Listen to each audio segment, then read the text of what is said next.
I'm going to go ahead and introduce our next presenter. This is a virtual or a pre-recorded talk. So it's the only other pre-recorded talk besides Diana Leaf. Everyone will also be joining us live from there. But our next presenter is the one, the only Derrick Broze, who has done incredible work for the past 15 years in the space of freedom and truth and journalism, especially when it comes to the solutions-focused stuff, right? So a lot of people are caught in this reactionary paradigm, hoping that politicians like Donald Trump are going to save the day, when in reality, we need to take responsibility for creating that freedom. And Derrick's somebody that's been promoting the counter economy, trading outside the system, alternative currencies, really getting to the truth of what's going on in this world as far as the predator class's diabolical plans. And he's also a huge proponent of community.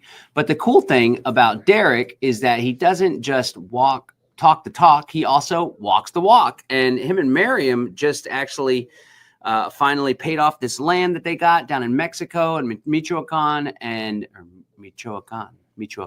There's an accento at the end, Michoacan. And Michoacan, and they already have some community members that they vetted. And so it's really cool just to hear this has been a vision that he's had for the past 3 years or so, and that vision is becoming a reality. So I want you guys to really pay attention to what he has to share. He's going to share some of the ups and downs and the ins and outs of what it's taken. And again, I'm going to be talking here in a sec about limiting beliefs, but I want to point something out. So a lot of people, one of their biggest blocks is money. And they're like, well, I can't afford to buy land or to build this community or to pay for the housing or whatever it may be. Or maybe you have land, but how am I going to do the RV pad or make new tiny homes for people to come move? And Derrick one day pointed something out about that, especially when it comes to the money. He's like, well, I don't have access to banking. He's been unbanked for years now. I don't have access to banking. I didn't have the money to pull together to pay for this land. But because he's put himself out there, because he's supported other people, because he's done the work and just kicked butt at life, he's managed to attract people that have trust in him, that want to get in on his vision. So I just want to encourage people. There's so much incredible, powerful stuff that you can do, even if you don't have the money. You just have to get creative. But more importantly, you have to believe in your ability to make this vision of intentional community a reality. And so he has the land. They've been staying out there. There's already avocados and bananas and all sorts of plenty and abundance. So without further ado, let's go ahead and play Mr. Derrick Broze's talk. Becca wants to show off our dog. His community is called the Conscious Agora, and our dog's name is Agora. So I think he should be the mascot for Derrick's and Miriam's land. Oh my God. We have our Conscious Agora, and now you'll see Derrick's Conscious Agora. The dog isn't that conscious. Anyway. He's pretty zen. That's my dog voice. All right. Hope you guys enjoyed that little dog break. All right. Without further ado, let's go ahead and hear from the one, the only Derrick Broze. He recorded this video just for you guys. Let's go ahead and hit it.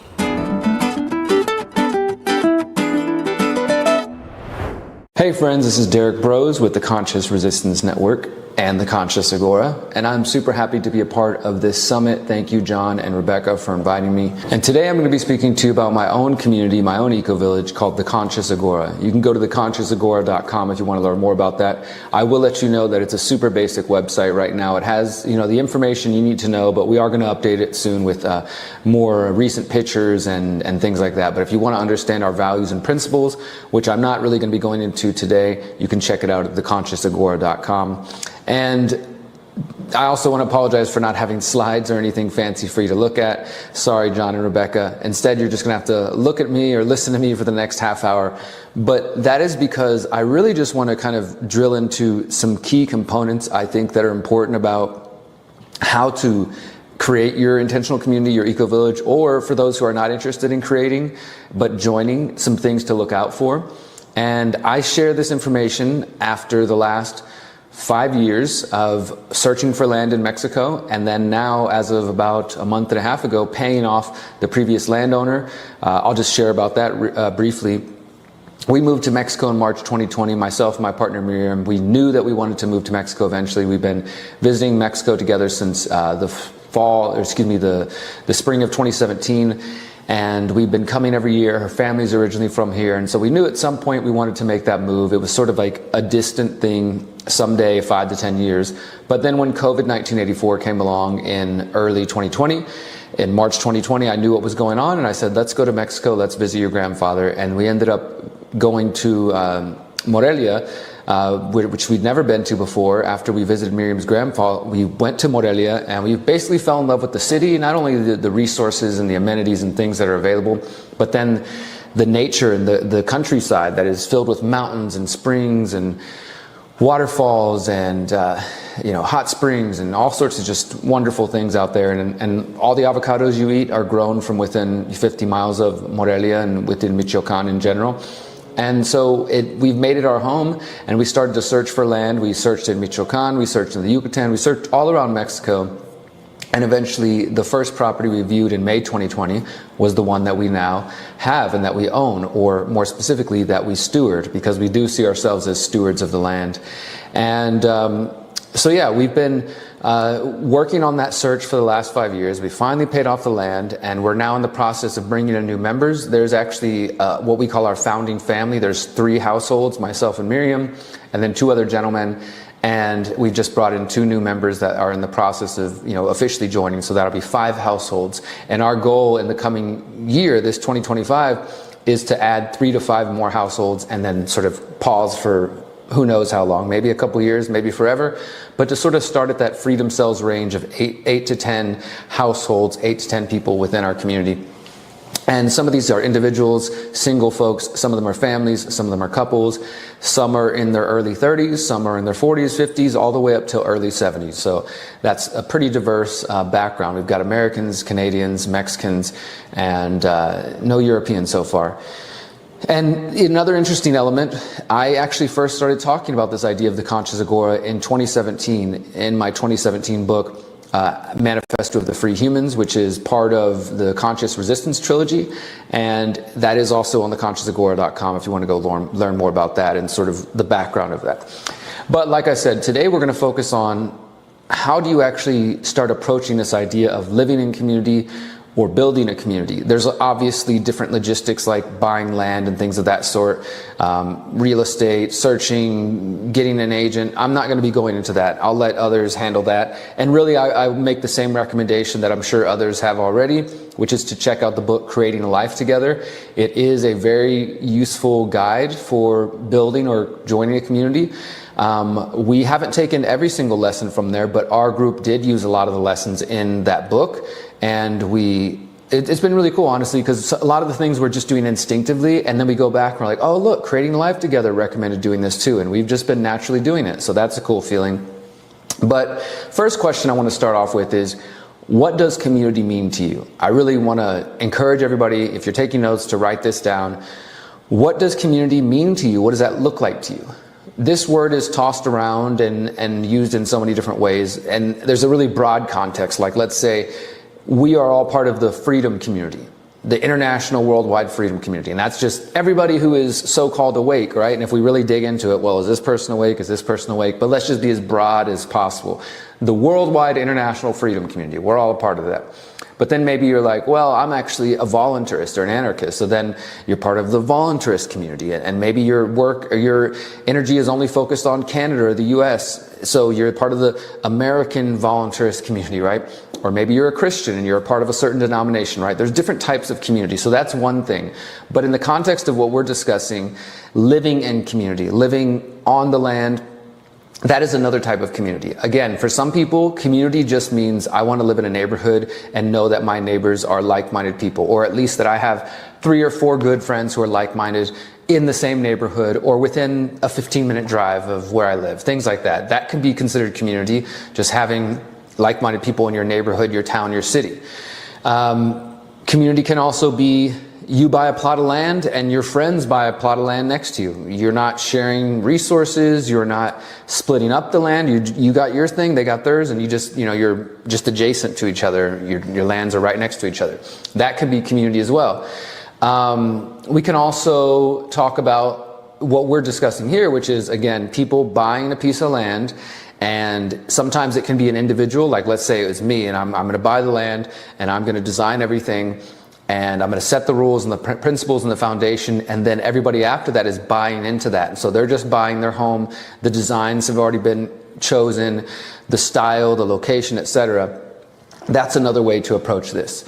When Miriam and I started to really take this idea seriously of building community, we knew right off the bat that we wanted to build something original. My ideas and I think the values that I'm trying to focus on, I think are unique in terms of the broader Ecovillage intentional community space, because for those who don't know, there are websites like ic.org and others like that that are databases for intentional communities and ecovillages and things of this sort, but they're not all quote unquote awake. Many of them, for example, during COVID, did require masks or shots or things of that sort. So that's one thing, that just because somebody is interested in permaculture and is trying to live on the land doesn't mean you share the same values. And we'll talk about the importance of understanding your values in just a moment. So not all intentional communities and eco-villages are equal. Don't assume just because people got land, they're talking about permaculture, that your values are the same. And at the same time, don't assume because you met somebody at the Freedom Fest, whatever that may be, or the People's Reset or the Exit and Build Summit, that your values are necessarily the same. You need to take time to get to know each other. And to do that, you start with, what does community mean to you? What does that actually look like to you? Are you trying to join a community that's pre-existing, and you look at their values and their, their designs and their goals, and you say, look, that aligns with me. You have some meetings, you talk to them, and then you move in. But for us, we knew from the beginning we were trying to create something unique. Back to what I was saying, not all intentional communities are the same. I wanted to create a community that had individual liberty at its core, at its foundation, as the basis for everything else springing forth from that. And that's important to me because, again, a lot of the intentional communities and eco-villages I've visited over the years, which are really beautiful in terms of permaculture and natural building, some of them might be more left-leaning, more progressive, a little bit too far for my taste, or they think more collectivist mindset, things that, again, just don't align with my values. If they align with yours, then that's great. So I wanted to create a community that was individual liberty was the foundation, and then from there, permaculture principles, and then what we just say, mindfulness. And so this means that we're trying to work with other people who are interested in spiritual development and personal development, and just elevating ourselves and not being static people that are, we're done growing, I got it all figured out. No, we want to keep growing as beautiful, powerful, free individuals.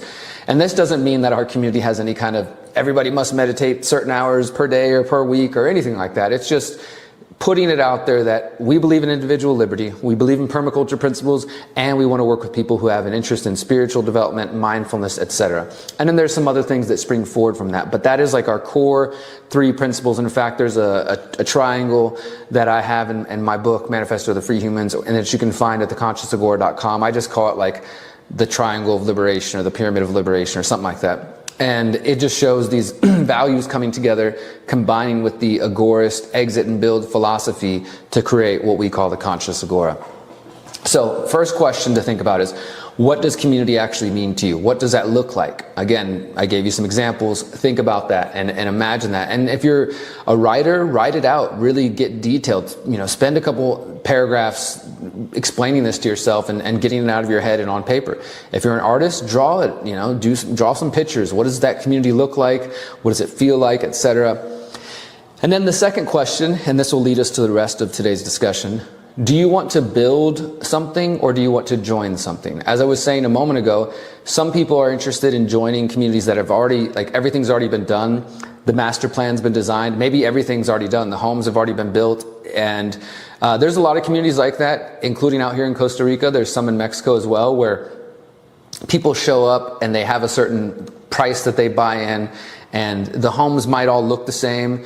To me, it starts to feel a little bit too much like the suburbs, which has never been my preference. But even if the homes look different, the point is that you're sort of just stepping into a space that's already been created with other people. You're coming in and agreeing to their values, their principles, which may be your values. I'm not saying this is a bad way. Neither one of these are better or worse. These are just different paths.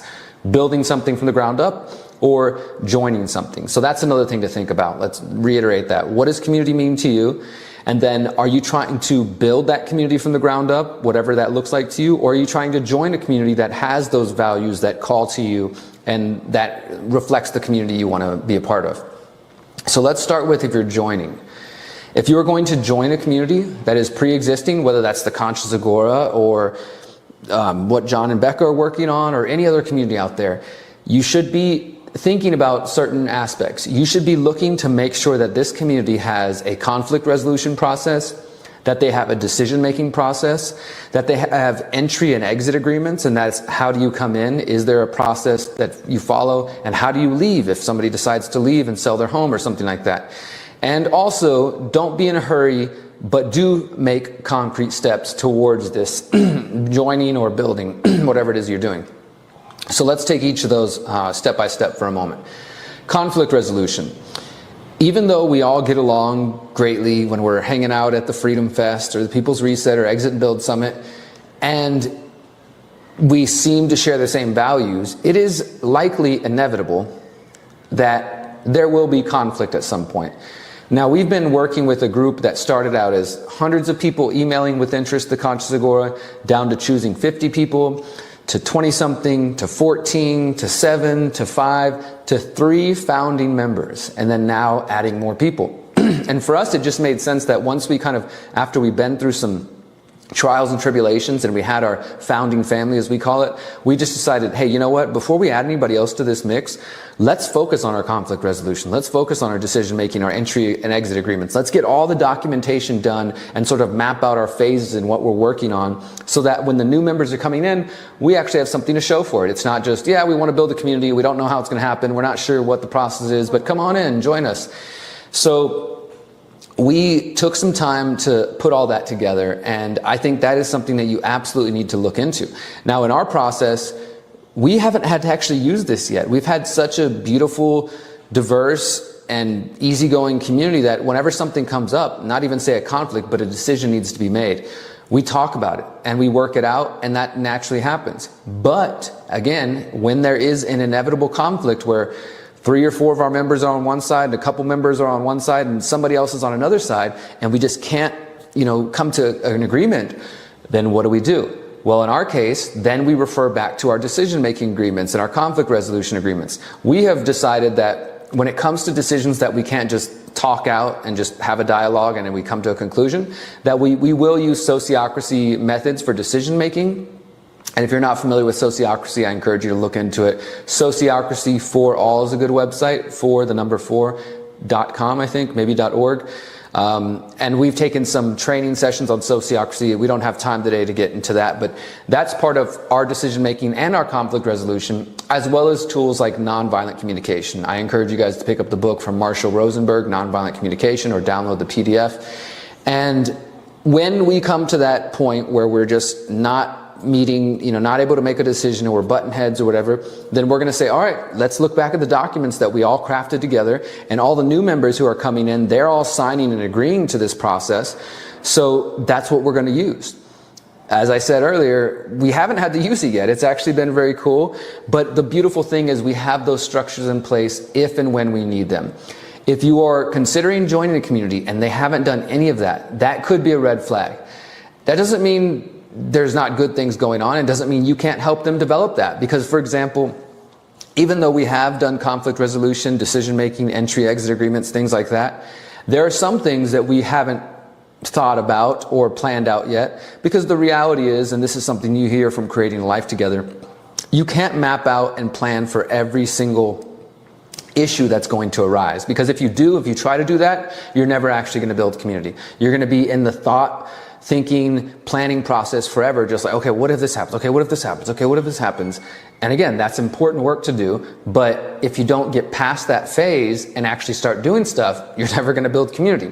And as Creating a Life Together talks about, 90% of intentional communities and eco-villages never get off the ground. And there's various reasons. Sometimes it's money, sometimes the people are the problem, but a lot of times it's just that there's a lot of planning and there's a lot of talk, but there's not any action. That doesn't mean you should rush and be in a hurry, because I've seen a lot of people over the years make mistakes, especially during COVID, where people were coming to Mexico and people were even reaching out to us before we had the land and telling us, Derrick, I've got $100,000. Can I send it to you and join your community? And I would warn these people, please do not be that upfront with your finances and your position, because some people will take advantage of you and some people do, unfortunately. So if you don't see conflict resolution or decision-making agreements, that might be an opportunity for you to participate in that. What I was saying is that our new members who are coming in, they're helping us decide some of these other things we haven't thought of. Like, for example, just a simple one like, okay, how does everybody feel about an annual fee that every member has to pay that goes into a bank for the Conscious Agora, not a literal bank, but like the Conscious Agora Bank, a fund for us to use to fix fences, to pay workers, to do whatever kind of projects, to fix the roads that we have that definitely need to be repaired. Things like that, right? So we had a discussion with all of our new incoming members, what we call activators. These are our potential new members who we're vetting and getting to know through weekly calls and through just different ways we're connecting with them and doing exercises from creating a life together. And we asked them their opinions, like, hey guys, if you all were to join the community, how do y'all feel about having an annual fee? Or how does everybody feel about quiet hour? You know, well, let's discuss that. So we have had a lot of these discussions, and we take the sentiments and the opinions of our incoming members, of our activators, and in the founding family, we discuss it and say, okay, well, how do we feel? Okay, this is what everybody else is thinking. Yeah, let's settle on this. And that's helped us draft our final document so that when a new member does eventually, after they come in as an activator and we get to know them for 6 months to a year or whatever, and then they decide to join, there's a buy-in, but also we have them sign this document. We go over everything here. This is what everything that we've discussed. And it's not like a 30-page document. This is just a couple of pages, but it does reiterate our principles, our values, and some of those key things that I've mentioned here. So even if a community doesn't have everything put in place, at the very least, they should be having a dialogue with you. So let's say you're thinking of joining a community and you come in and they don't have any conflict resolution done. They don't have any decision making or entry and exit agreements. Ask about it and say, hey guys, have y'all thought about decision making yet? How are we going to get things done? Is it just going to be one person making all the decision? Are we all just going to be going our own way, doing our own thing? Is there going to be no coordination, no organization? What does that look like? And if they just say, we have no idea, that might not be a good sign. But if they say, we don't know yet, but we want to work with you guys to get your opinions and your values to help us develop that's a good thing, right? Because you can be a part of that process whether you join or not. But those are some things definitely to look into. Because again, if you're joining a community, first, again, let's start with where we were at. What does community mean to you? Do you want to build something or join something? We're talking right now about joining something. So you have your vision of what a community looks like. You start searching around through different resources. You go to the Exit Build Summit. You watch the virtual Intentional Community Summit. You come to the People's Reset and you learn about all these different communities. Then you go look up their websites. Then you ask them for more information. They send you a packet, a welcome packet that describes their vision. It describes their phases of development and things like that. And you realize these people sound very aligned with my values. Let me hop on a call with them and kind of get to know them better. And then you can ask some of these questions. Do you guys have conflict resolution? Do you have decision making, etc.? And if they don't, then you can inquire, like, is this part of your plan to develop that? Or how can I be a part of developing that? Because I love your guys' property. I love the vision that you're working on, but I want to make sure I feel secure about some of these questions I have that are unanswered. Again, this doesn't mean that you or they are going to have the answer for every single question, but it is important to at least make that effort to try to get to know the process and to see what they're doing and maybe where they could improve. And if they don't have any of that going on and they don't even seem interested in doing it and they're just like, no, to us, community just means you're going to have a house, you're going to have a house, I'm going to have a house, and we're all going to do our own thing. And maybe occasionally we'll work together, we'll build something together, but yeah, whatever. And I've seen those type of quote unquote communities. And a lot of times what happens is people end up leaving because they feel like there was no community. Again, people have different definitions of that word. So it's important for you to understand what they mean by that and what you mean by that so that everybody can get what they want. Ultimately, the way we feel and the way we've approached our community is that if somebody starts becoming a part of our vetting process and then eventually they come to a point and they say, you know what, Derrick, I don't really like the way you guys do this or that. I'm going to go find a community that does it differently, that fits my goals and values. Great. We don't take any offense, and we wish them well, because ultimately we want everybody to find the community that fits best for them. So the more you know what community means to you, the more you understand if you're actually finding that. And as you approach new communities that you're considering joining, you can ask them if they have these different agreements, if they put the time into that. And if they haven't, maybe see if they are willing to work with you on it. And if they're not, then that might be a red flag. In fact, one of our potential new members, our activators, is already living on the land with people in their own homes, and he says it has no semblance of community. So that's why I didn't say he's living in a community. He's living on the land with other people who have their homes, and it's natural building and it's cool and there's a lot of awesome stuff about it. but there's no community. And he said that's why he's trying to move and wants to join what we're doing, because he sees what our efforts seem more aligned with actual community, working together, collaboration, projects, because we want to start businesses, we want to host retreats and workshops and do things like that. And everybody's going to be a part of that in different ways. Some people might be doing administrative work, marketing, some people might be doing teaching and building, some people might be cooking for our guests. We really want to have this well-rounded community. And again, even within that, there's no requirement that if you join, you must participate in the workshops and retreats, etc. But we want to encourage people who do have that mindset. So it's important for you to understand that. And as I said a moment ago, don't be in a hurry, but do take concrete steps towards your community. So don't be in a rush that you panic and you just join and sign some documents and that later you end up regretting and you have to sue somebody or get a lawyer involved. All that stuff, that can be sticky and messy and nobody wants that. But do take concrete steps towards your goals, whether that's just searching for new communities on a daily basis, reading their paperwork, emailing them, calling them, setting up a call with them, doing your own land search, whatever that may mean. That's what I feel like we've been doing for the last 5 years. Is we've taken a steady, a sort of slow-ish but steady process, and here we are now. We have the property. It's got 3 fresh springs. It's got banana trees, avocados, pears, limes, pomegranate, loquat, a couple structures we might use in the long term, things like that. So it is, I think it's important to really know what you're trying to do and to be making steps towards that. Even if you're not quite there yet, just keep working on it on a daily basis. Now, I'm going to use the last couple minutes of my presentation here to talk about what if you are trying to build a community. This is the approach we took. So, like I said, we had a very specific vision, and from the beginning, Miriam and I knew that we weren't trying to join somebody else's pre-existing community, that we wanted to find a new property and build from the ground up. Now, thankfully, the property we found, it has all these resources that I just mentioned to you, like a flowing stream all around the border that we can swim in and jump in, and the banana trees and all this stuff going on. Avocados, I've been picking avocados lately, been picking bananas, it's been awesome. They're all frozen in my freezer at home right now, waiting for me to get back and make smoothies and banana ice cream. But if you are trying to build something, you should also work on what I just discussed: conflict resolution, decision making, entry and exit agreements, and make sure you're putting effort into developing those. Now, maybe you're just one individual and you're like, okay, I've got the money and the resources and the time, I'm going to go find a piece of land myself, I'm going to buy it, and I'm going to design everything myself, and then other people are going to come in and they'll pay to be a part of that. That's one approach. We've sort of done it halfway there, where, as I said, we established the foundational principles and then some corresponding values, and then we did the land search, and basically we're telling all our potential members, hey guys, we're out here looking for land. Let us know if you guys see land. We'll all talk about it.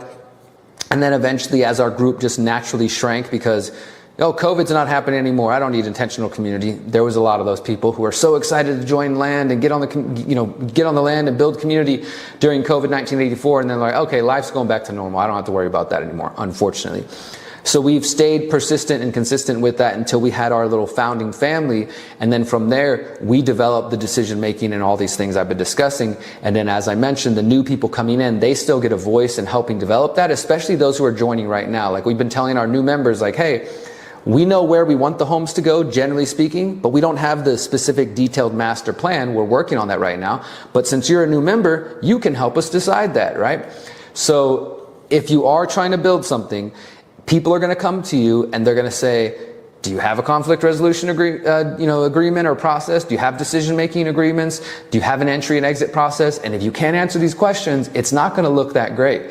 Like I said a moment ago, I'm encouraging people to ask these questions. So if you're out there trying to build community, there might be people who've heard me talk about this and say, hey, I need to know what you have on these specific areas. So be willing to either help them be a part of that process and say, hey, we don't have that yet, but we'd like you to develop that. Or start working on it now so that you have something to show. You've got documentation. Look up other communities as well and learn how they did things. That's all I've been doing, is like, okay, we're visiting communities.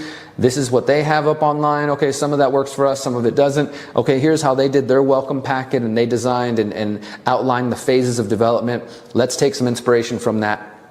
So if you're focused on building, then you definitely want to start putting energy into all of that, what I said there. And so the other element is to have a clear vision and mission and principles. When people join, I think we need more than just the vague words of we're a freedom community, we're, you know, about protecting the earth, or we're nature-based. Like, there's sometimes this terminology can be very vague and not clear about what it means, or it's so broad that it can be interpreted a million different ways. So the more specific you are with your vision, your mission, and your principles, then the more people are likely to understand if you're a good fit for them or not. And they can also say, hey, you know what, that sounds cool, but can you get more specific? What does it mean in your community to be connected to the earth, or to be a liberty-based community? What does that mean? Like, for example, I have a question. Will you guys call the cops in times of conflict? Well, I want to be a part of a community that doesn't call the cops, that we handle everything in-house, of course, unless some really crazy scenarios. But even then, the goal would always be to handle things in-house. So if you have a clear vision and mission and principles, then when people come in, they can read that, they can look at it, they can watch your videos or whatever you've got, and decide, okay, I want to go further because these people really sound like they're right up my alley. And then you start to meet them and they say, okay, can you tell me more about how you guys are going to make decisions? Can you tell me more what you're going to do if people want to leave the community? Or what's exactly the entry process? And what happens if we have conflict? How do we handle that? And you'll be able to say, actually, we've been working on this. Here's some of the things we've outlined. Here's some of the research we've done. And we'd love to work with you guys to do the rest. So I'll reiterate here before I wrap up. What does community mean to you? Are you trying to build something or join something? If you're trying to join something, make sure they have a conflict resolution process, decision-making, entry and exit process, or at least they're willing to work with you on those things, or they're in the process of that. Don't be in a hurry and get ripped off and scam, but do make and take concrete steps towards your goals. If you're building a community, work on the conflict resolution, the decision-making, the entry and exit agreement. Keep making steps towards your goal. Have a clear vision, mission, and principles, and people will be excited to join your community. So that's all I got for today, guys. Thank you so much for letting me be a part of this summit. Sorry I can't be live, but I'm so grateful to John and Becca and all the work they're doing. I hope you guys will continue to follow my work at theconsciousresistance.com and check out all of the things we're doing at thepeoplesreset.org. And speaking of that, one last thing, if you'd like to hear my talk going in a little bit more into detail about these things, you can find it at theconsciousresistance.com if you search the trials and tribulations of building a parallel community, or just search the Conscious Agora and you'll find that talk at theconsciousresistance.com. So until next time, everybody, remember, you are powerful, you are beautiful, and you are free. Peace.